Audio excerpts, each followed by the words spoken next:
Bishnoi gang ने officially social media पर post कर इस पूरे घटना का जिम्मा लिया है। जो जानकारी अभी मिल रही है, ये बड़ी खबर है। सोशल मीडिया पोस्ट के जरिए जिम्मेदारी ली है। बिश्नोई गैंग ने हत्या की जिम्मेदारी ली है। बाबा सिद्दीकी की हत्या की जिम्मेदारी ली है। बाबा सिद्दीकी मर्डर केस से जुड़ी ये इस वक्त की बड़ी खबर है। सोशल मीडिया पर पोस्ट के जरिए जिम्मेदारी ली है। बिश्नोई गैंग ने हत्या की जिम्मेदारी ली है। तो यह बड़ी खबर है इस वक्त की। लॉरेंस बिश्नोई गैंग ने हत्या की जिम्मेदारी ली है। जैसा अभी सत्यप्रकाश बता रहे थे कि जो अपराधी पकड़े गए हैं, उन अपराधियों ने खुद इस बात का खुलासा किया था कि वो लॉरेंस बिश्नोई गैंग से आते हैं। लेकिन इसमें लॉरेंस बिश्नोई गैंग की कितनी भूमिका, सत्यप्रकाश, इसको लेकर अभी क्राइम ब्रांच कुछ ज्यादा विस्तार से बता पा रही है क्या? देखिए, अब बिल्कुल बताएगी, क्योंकि अब ये स्पष्ट हो गया है कि आखिरकार किसी ने तो जिम्मेदारी ली। अब लॉरेंस बिश्नोई अगर सोशल मीडिया पे कह रही है कि हमने बाबा सिद्दीकी की हत्या की जिम्मेदारी लिया है, तो जाहिर तौर पर ये बड़ा खुलासा हो सकता है, क्योंकि मुंबई क्राइम ब्रांच इसी खुलासे के इंतजार में थी कि आखिरकार कोई जो है गैंग इस हत्या के पीछे का जो है प्लानर बता सकता है। तो ऐसे में बिश्नोई गैंग अगर इसे मानता है तो बिल्कुल बहुत बड़ी बात है, क्योंकि जब सलमान खान के घर के बाहर फायरिंग हुई थी, उस दौरान भी जो है लॉरेंस बिश्नोई की तरफ से यह बयान दिया गया था कि यह फायरिंग उसने करवाया था। और बाकायदा उसके बाद भी बयान आया था कि यह ट्रेलर था और हमारे शूटर कभी जो है चूकते नहीं है। तो कहीं ना कहीं ये देखा जा रहा है कि लॉरेंस बिश्नोई का सोशल मीडिया पर इस तरह से कह देना बहुत बड़ी बात है। अब लेकिन पुलिस और क्राइम ब्रांच इस पर शिकंजा कसेगी, क्योंकि लगातार सरकार की तरफ से बयान बार बार आ रहा है कि जो भी आरोपी होगा उसे बख्शा नहीं जाएगा। इस प्लानर में इस पूरे बख्शा नहीं जाएगा, लेकिन तीसरा आरोपी कब पकड़ में आएगा, इसके तार कहां तक फैले हैं, कब इसकी साजिश रची, किसने साजिश रची, किसने पैसा पहुंचाया, इन 3 लड़कों के पास इतना पैसा कहां से आया, ये कई सवाल इस वक्त लगातार बने। नीलेश हमारे साथ में अगर इस वक्त हैं, तो नीलेश, क्या इनका कोई क्रिमिनल बैकग्राउंड है? जो 2 अपराधी यूपी से बिलोंग करते हैं। नीलेश, क्या आप मुझे सुन पा रही हैं? जी जी। जो तीनों अपराधी हैं वो हरियाणा में एक साथ मिले थे, जिसके बाद लॉरेंस बिश्नोई गैंग के जो सदस्य हरियाणा और पंजाब की जेलों में बंद हैं, वहां पर जेल के अंदर इनकी मुलाकात उनसे हुई और इन्होंने उनसे मेलजोल बढ़ाया, क्योंकि ये भी किसी मामले में तीनों आरोपी एक साथ जेल में गए थे, जहां पर लॉरेंस बिश्नोई गैंग के संपर्क में आए थे। ऐसे में संपर्क में आने के बाद ये लगातार लॉरेंस बिश्नोई गैंग के लिए काम करने की बात कर रहे थे। इसी बीच बाबा सिद्दीकी की सुपारी इनमें से किसी एक को दी गई और जब सुपारी मिली तो लॉरेंस बिश्नोई गैंग ने इनको घटना को अंजाम देने के लिए आदेशित कर दिया। उसके बाद से ये तीनों जो आरोपी हैं वो मुंबई पहुंचे और मुंबई में पिछले 1 महीने से लगातार बाबा सिद्दीकी की रेकी कर रहे थे कि कब वो ऑफिस जाते हैं, कब वो ऑफिस से अपने घर जाते हैं, घर से कब वो अपने बेटे के साथ रहते हैं, कहाँ कहाँ वो समय गुजारते हैं।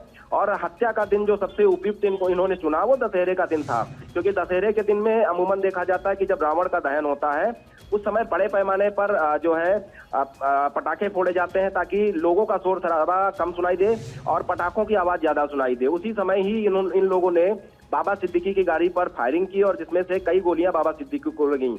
ऐसे में इन लोगों ने बड़ी ही सोची समझी साजिश के तहत इस पूरे घटनाकांड को अंजाम दिया, क्योंकि लॉरेंस बिश्नोई गैंग का जो वारदात करने का तरीका है वो कहीं ना कहीं गाड़ी पर सामने से फायर करते हैं, ताकि जो गाड़ी में बैठा हुआ व्यक्ति है जिसके ऊपर हमला किया जा रहा है वो कहीं ना कहीं इस पूरे घटनाकांड में हमले में किसी तरीके से बच ना पाए। क्योंकि इससे पहले हमने देखा था कि सिद्धू मूसेवाले की गाड़ी पर भी सामने से बोनट पर चढ़ के गोलियां मारी गई थी और ठीक वही वारदात का जो तरीका है इस पूरे प्रकरण में भी इस्तेमाल किया गया है। क्योंकि जिस तरीके से लॉरेंस बिश्नोई गैंग ने सोशल मीडिया के माध्यम से यह जिम्मेदारी ले ली है कि बाबा सिद्दीकी को मारने वाला उन्हीं का गैंग है, ऐसे में अब सलमान खान के आवास के बाहर भी जो सिक्योरिटी है वो बढ़ा दी गई, क्योंकि लॉरेंस बिश्नोई गैंग ने पहले सलमान खान को भी ये चेतावनी दी थी कि अगर वो हस्तक्षेप करते हैं, जिस तरीके से कई बार उनके घर के बाहर फायरिंग भी हुई, तो ऐसे में सलमान खान की सुरक्षा का ख्याल रखते हुए उनके घर के बाहर भी सुरक्षा व्यवस्था बढ़ा दी गई है। और पूरे मामले में जो 3 आरोपी हैं वो उत्तर प्रदेश से कनेक्शन रखते हैं।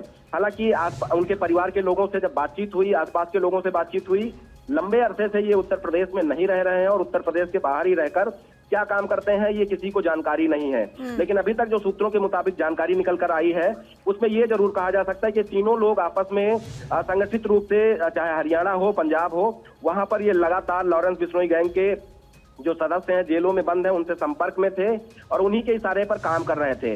ऐसे में बाबा सिद्दीकी को मौत के घाट उतारना अपने आप में एक जो है बड़ी वारदात को अंजाम देना है। और कहीं ना कहीं लॉरेंस बिश्नोई गैंग का जो वारदात का तरीका होता है, अपने गैंग में सदस्य को परमानेंट सदस्य बनाने का जो तरीका होता है, उसमें उनके तरफ से साफ तौर पे कहा जाता है कोई ऐसा बड़ा नाम जिसकी हत्या आपको करनी है, उसके बाद ही आपको गैंग का सक्रिय सदस्य माना जाएगा। तो कहीं ना कहीं इन तीनों लोगों ने, लेकिन पिछले कुछ दिनों में ये देखा गया है कि लॉरेंस बिश्नोई ने अपने गैंग में युवाओं को शामिल किया है और ये नई उम्र के लड़के हैं जिनको इन्फ्लुएंस किया जा रहा है और अब हत्या की वारदातें इनसे कराई जा रही हैं और ये एक बड़ी साजिश का हिस्सा है सत्यप्रकाश। और मुंबई में खास तौर पर यूपी के लड़के, हरियाणा के लड़के, इनको पूरा जिम्मा सौंपा जा रहा है लोगों को मारने का, या क्या देश के किसी भी कोने में हम जब भी अभी जो हाल फिलहाल में हत्या के मामले सामने आए उसमें यही कॉन्सेप्ट देखने को मिला है?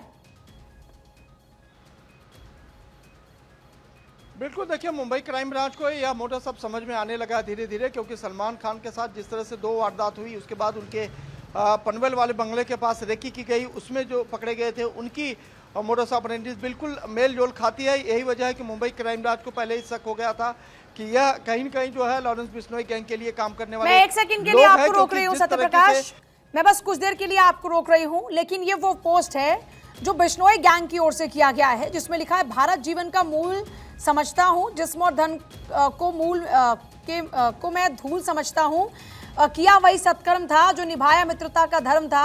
सलमान खान, हम ये जंग चाहते नहीं थे पर तुमने हमारे भाई का नुकसान करवाया।